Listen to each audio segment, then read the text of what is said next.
On today's episode of Mortgage Markets and More, we're going to get into the mayhem of what's been going on in the markets, taking a look at where interest rates are. We're going to get through some updates that have come out with respect to mortgage lending over the past 2 weeks. And then we're going to do that comparison I mentioned on last episode, comparing what it's like working with a direct lender, a broker, and a bank. Let's get into it.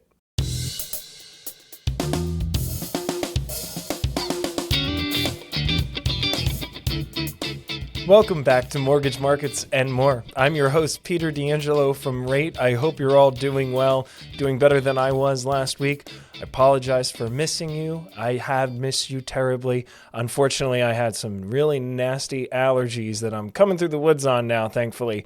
But what that means for us today is we've got a lot of ground to cover with a lot that has happened over the past 2 weeks. So we're going to get right into it right now, starting off with our review of average mortgage rates according to Mortgage News Daily Survey as of recording of this podcast the Thursday morning before its release. I will say this as a disclaimer across everything today. There's a lot of volatility happening. We're going to get into some of those details later. But what that means is by the time you hear this, things may be different. So this is your snapshot in time as a reference point. Today, Thursday, April 10th, in the morning, before things continue to move in the directions that they may over the coming days and weeks. So, starting off with our mortgage rates, 30-year fixed-rate mortgage is now averaging 6.95%. The 15-year fixed-rate mortgage is averaging 6.37%. The 30-year jumbo is averaging 7.05%. The 30-year FHA is averaging 6.42%. The 7/6 SOFR adjustable rate mortgage is averaging 6.43%. And that 5/1 SOFR adjustable rate mortgage is averaging 6.03%, and that's according to bankrate.com. Taking a look at the bond market, this has seen a lot of volatility over the past 2 weeks. So again, I'll reiterate, this is a snapshot in time. The 10-year Treasury is yielding 4.308%. The 5-year Treasury is yielding 3.982%. And the 2-year Treasury yield is at 3.868%. Now, I am just comparing the past 2 weeks because we didn't have an episode last week. What this shows is actually a lower bond yield than 2 weeks prior. But what's important to note is over the past 2 weeks, that 10-year bond actually dropped down to 3.99% at one point during a lot of chaos and volatility. This was all surrounding the tariff talk. And this has been the primary driver for the volatility over the past couple weeks. Taking a look at the mortgage rates, we've seen them all go up now. And it's gone up rather significantly, on balance, almost 0.25% across the board, and we're not seeing as much relief on the 5/1 adjustable rate mortgage that we saw a few weeks earlier.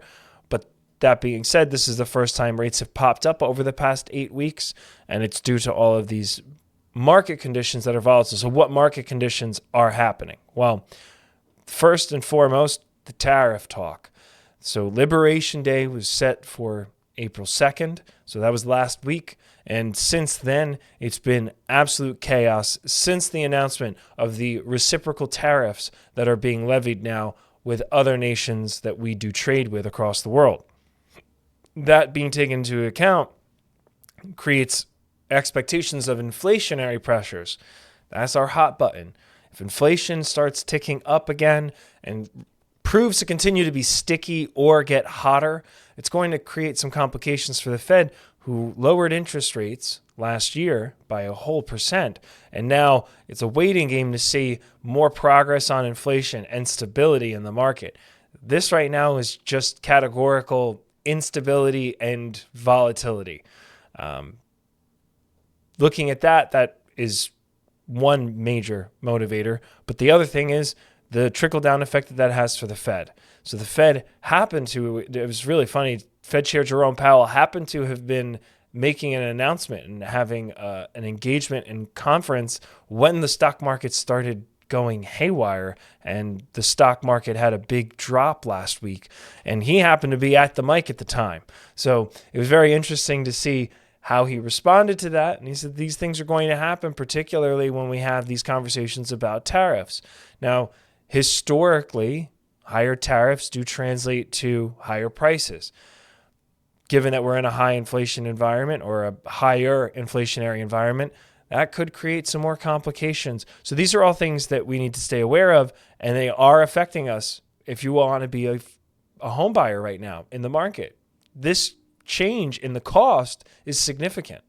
The other part of this is the fact that this volatility in the stock market is creating volatility in the bond market.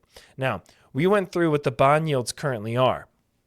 The 10 years at 4.3%, we'll call it that, but the 5 years at 3.98 and the 2 year is at 3.868.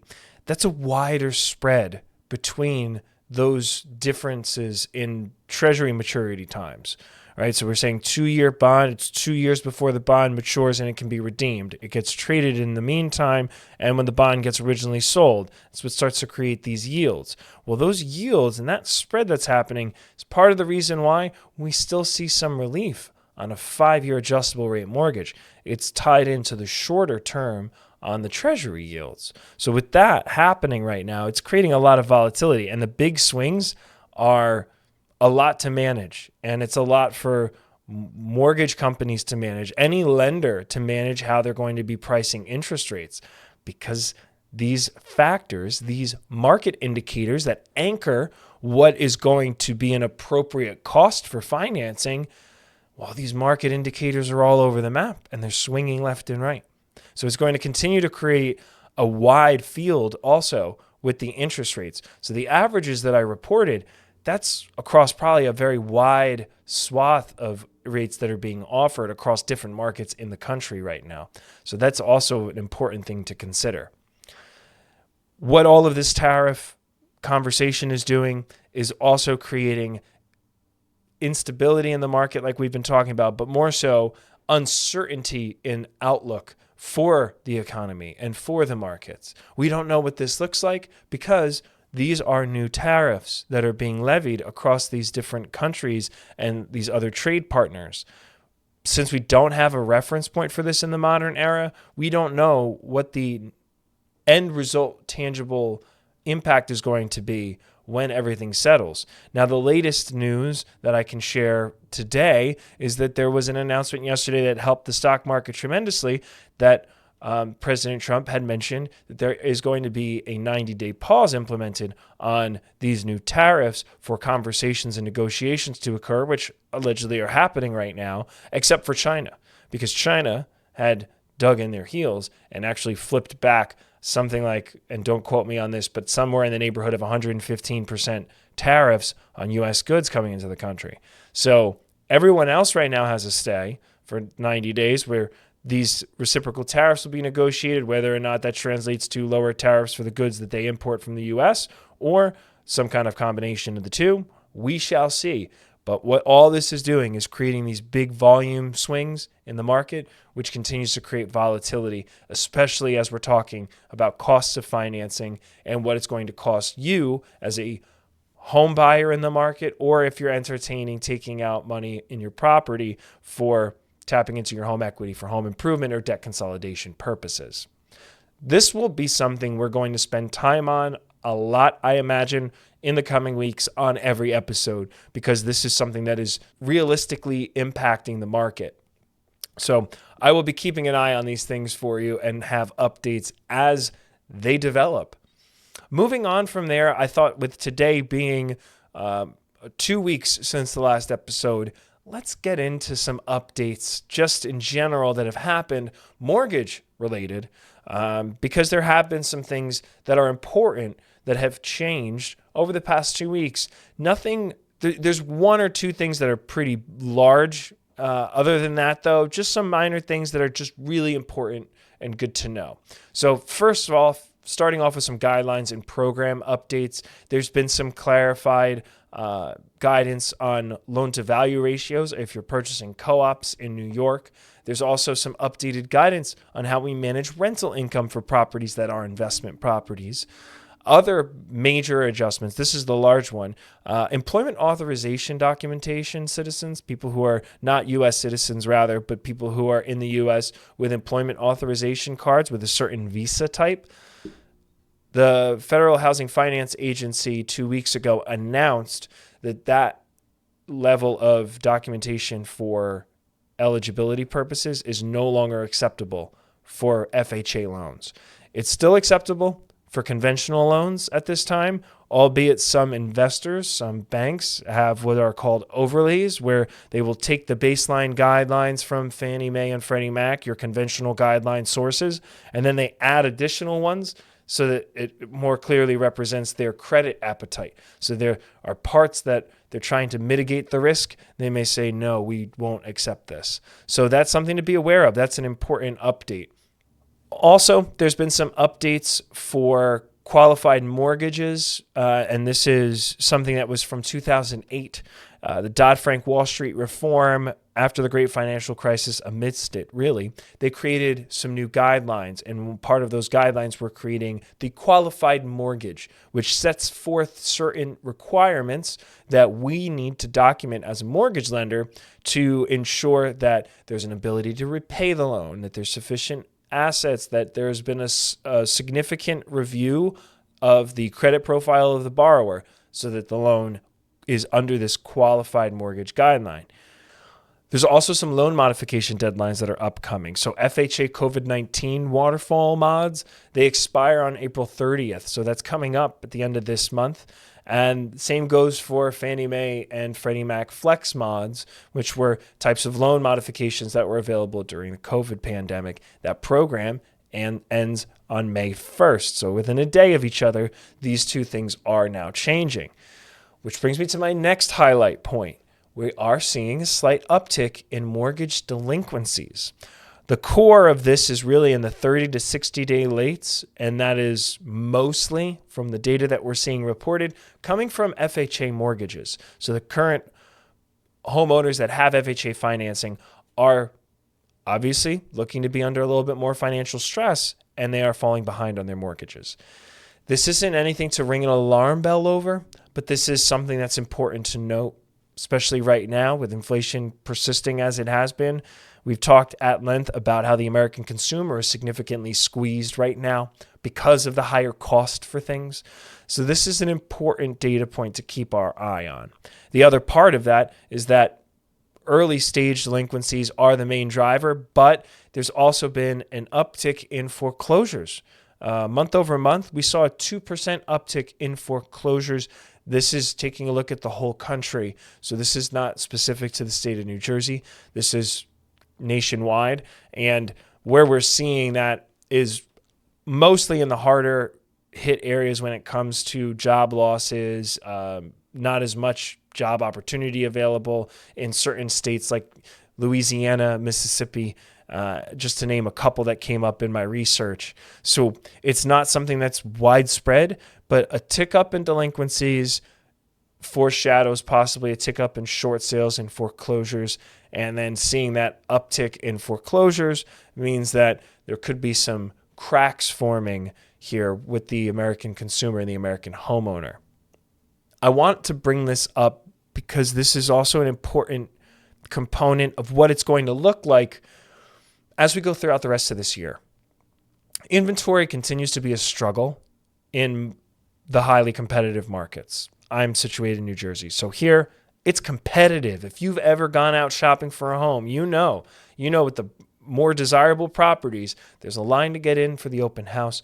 May not even be possible to get in for a private showing. And before you know it, there's a best and final. This is created from an environment of low supply. Higher cost of financing is not helping, but obviously that has not shown to be very prohibitive. People are still going out there and purchasing. So until we see more inventory, which I hate to say it, but foreclosures and distressed home sales, so that's short sales, those are homes that will be more inventory. That is the one market component that could open up some more inventory quickly, which anything happening quickly is going to shock the system. It won't be a good thing. And I'm talking not just exclusively about real estate. I'm also talking about mortgage rates, mortgage rates drop very quickly, it's going to shock the system.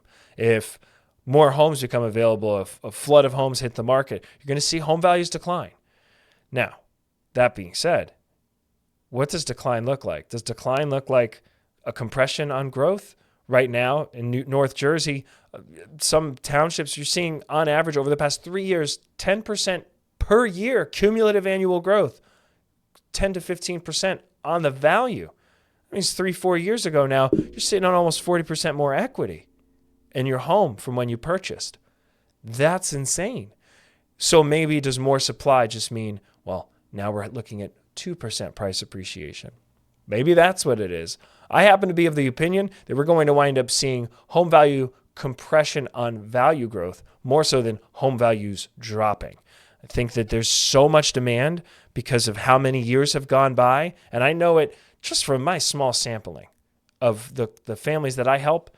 Well, how many of them, I'd say 20 to 30 different families that I'm currently assisting, helping them navigate preparations for buying.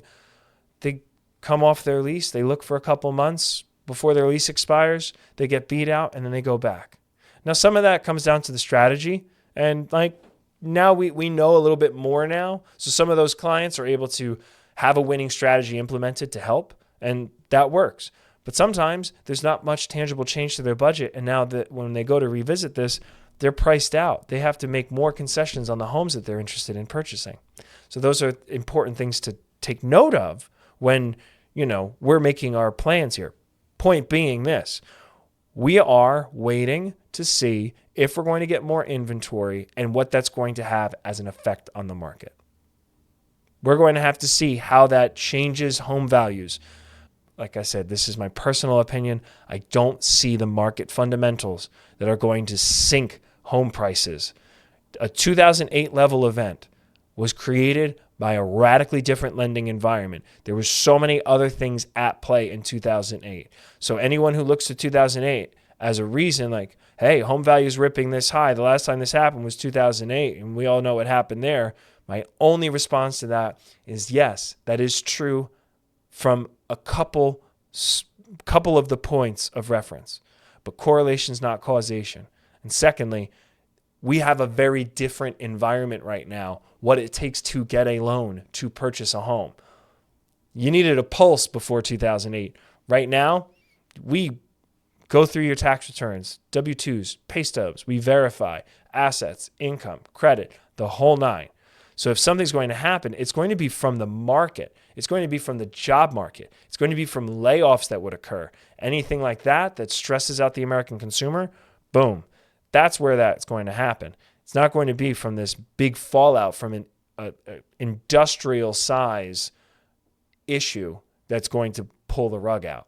So 2008 is a good reference point to an extent, but I am not in the camp that believes something like 2008 is going to happen now with home values dropping significantly. I think they will compress a little bit, but we have to see. We don't know what it's going to look like. We don't know what a return to normal is going to look like, especially because interest rates continue to be volatile. And that becomes a difficulty to manage in the home buying process and for budgeting purposes. Now on to our Did You Know segment. I mentioned on the last episode, I was going to talk to you about what it means to work with a bank, a direct lender, and a broker. I think I only mentioned on the episode we were going to compare a broker versus a direct lender, but I thought, heck, let's go through this so you can understand the pros and the cons. I am not swaying one way or the other. I happen to be a direct lender. So as we're going to go through this, how I operate my business is in the direct lending platform, otherwise known as correspondent lending. I'm going to start there because that's where I have the most of my experience, but I do have experience on the broker side, and I did work at a bank. So in all three of these cases, I have operated in this industry and can tell you pros and cons of each. And I'm going to start off with the direct lending, correspondent lending. So the pros, it's a streamlined process, and mostly all of the parts of your mortgage processing of the application is managed in-house by everybody who works at the same company. And what that also translates to is fast closing, personalized service, and very efficient results. that also means that every point of the process, you're working with somebody who works at the same company, with the exception of the third-party services that are part and parcel to purchasing a home, which you would have worked with otherwise. Some of the cons, speaking generally about this, there's normally more limited loan programs in a direct lending, correspondent lending. They may sell servicing after closing, which means that we won't be servicing the loans that we're closing. We will actually be closing the loan in a certain bank's name that we were delegated with the authority to lend for as part of the direct lending, quote unquote. And then the loan gets serviced by them. That translates to sometimes some friction because we don't have control over the servicing.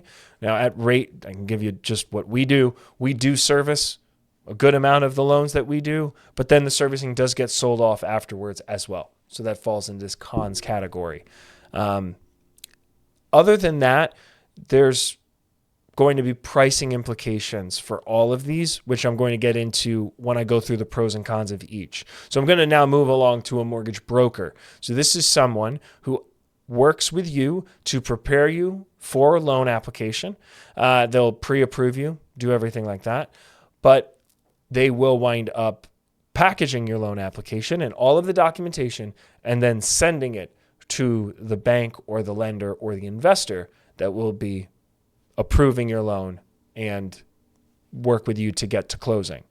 So the pros in the broker, they will have access to many lenders. So they can work with any number of different investors, which may have different guidelines and offer you more flexibility. The expertise that they bring to you for non-QM loans and more complex loans because of those different investors that they can work with is also part of the tangible benefits. Also, brokers will save you time on rate shopping. So brokers, because they're working with different investors, they can check rates at different banks that they can work with to service your loan needs.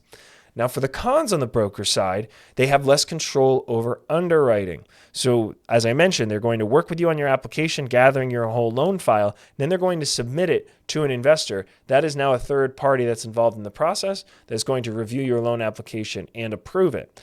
So without that control, that could create some issue and some friction. Higher fees. Some brokers will work off of a fee structure where they are charging the borrower or the client for helping them with their mortgage application. It could be anywhere from a 1% to 2.5% fee depending on the broker, and that would be a fee payable at closing. Longer closings are also a possible con for brokers. I know I have some friends who work in the broker space. They can still accommodate pretty quick closings as well, but there is more of a propensity on the broker side for there to possibly be longer timelines for closing. Now to talk about bank lending. So if you're going to go to a bank to get your mortgage, which so many people will think, oh, well, I do my banking here, I'm just going to go there for my mortgage. That is one of the biggest pros. It's the convenience factor. They are there. They're your local branch, or they are a major blue chip bank that you work with, and you have somebody right there that is dedicated support. Also, they have customer loyalty perks. Banks really stand out, and they are really aggressive. When we talk about jumbo loans, when we're talking about the larger loan sizes, they have one lever that brokers and direct lenders like myself can't pull, and that is full relationship consideration. So what that means is these banks will be able to provide a bit of a benefit to their clients who, let's say, may have checking or savings accounts with them and offer them a lower interest rate on their mortgage. So sometimes that is a perk that's there. Other times that's not. But it's something that is worth mentioning because that is something that is pretty common in the marketplace. Now for the cons, normally out of all three of these, banks have the strictest underwriting standards. So that could translate to more difficulty in getting your loan approved or getting approved with a bank. Sometimes they also will have fewer loan options. Banks will be more conservative on their risk appetite overall, which means they may not offer as many different types of loans as a broker or a direct lender. Also, there could be less personalized service. So I know that kind of sounds like, well, you just mentioned on the pros, it's somebody dedicated. Yes, that's true, but it also depends on the bank. If you work with a bank that has a warehouse mortgage division, and you're going to go through a phone system, and you're going to go through this person at this stage, this person, you may be working with 10 different people throughout that whole experience. That could be a con. That sometimes creates issues in the process because of breaks in communication between different individuals, things like that. So let's talk about the key takeaways of each. Direct lender, correspondent lender. That's me. Ideal for fast, streamlined loans with personal service and personalized care. Mortgage brokers offer the same personalized care, variety of different programs and expertise, especially in unique situations. Banks offer convenience and some perks, but sometimes lack flexibility. From a pricing perspective, when I say pricing, I'm talking about interest rates. Overall, the bank could be one of the better options depending on what they're offering, but what good is a low rate if you're not able to get the loan? So it's something to bear in mind because they will be more strict on their underwriting. Mortgage brokers, they have the most flexibility when it comes to interest rates. It's part and parcel to how the industry is designed currently and the regulations in the industry, but their pricing could vary. The fee structure for brokers, it can vary. So it's wide open season there. Direct lending, very competitive interest rates, very much more on the personalized care side of things, and having a dedicated person and team that will be walking through the whole process with you. So comparing them all, you could use this as a reference point. Pair this with what I mentioned on the last episode about what to look for, what are good questions to ask when trying to identify a mortgage advisor. Now you've got some context for pretty much the three main outlets where you can go to get financing and see which one makes the most sense for you. To give you the too long don't read, if lowest interest rate and dealing with whatever process it is part of your goal and you're okay with that, well, then you're going to want to look toward maybe a bank or broker. If you really want to have value provided to you throughout the process so that you can be taken care of, personalized service with competitive interest rates, direct lender like myself, we're going to be walking with you. We're going to be quarterbacking everything. Same will go for a broker. So broker and direct lender will kind of have that cross section there. So I hope you found that helpful and useful. It's interesting because there's different ways of doing business and people have different ways that resonate with them. For me, I sell it in the direct lending, correspondent lending. I like to know that it's the same team behind every step of the process. But I know people who broker business, they do phenomenal business and they're great professionals. So there's great people in all of these verticals, just about identifying which one is going to make the most sense for you. All right, for our fun fact today, real quick before we wrap up, April showers bring May flowers. This is my first April episode because I missed last week, so I wanted to go into the etymology of that. It came from a 16th century poem by Thomas Tusser, and his book was 100 Good Points of Husbandry, included the line, "Sweet April showers do spring May flowers." So if ever you wondered where that came from, 16th century poem about good points of husbandry. How about that? I hope you found today's episode helpful and useful. It's chaotic right now, so take everything in stride, ride the wave. Everything's going to work out. I look forward to next week's episode. We're going to have quite a bit of updates. There's some more market data that's coming out. I'll be reporting out on that. We're going to get into some other updates in the real estate side of things, and I cannot wait to share with you, hopefully, some good news. I want to see these interest rates come down. I think you're with me on that. In the meantime, have a great weekend and take good care.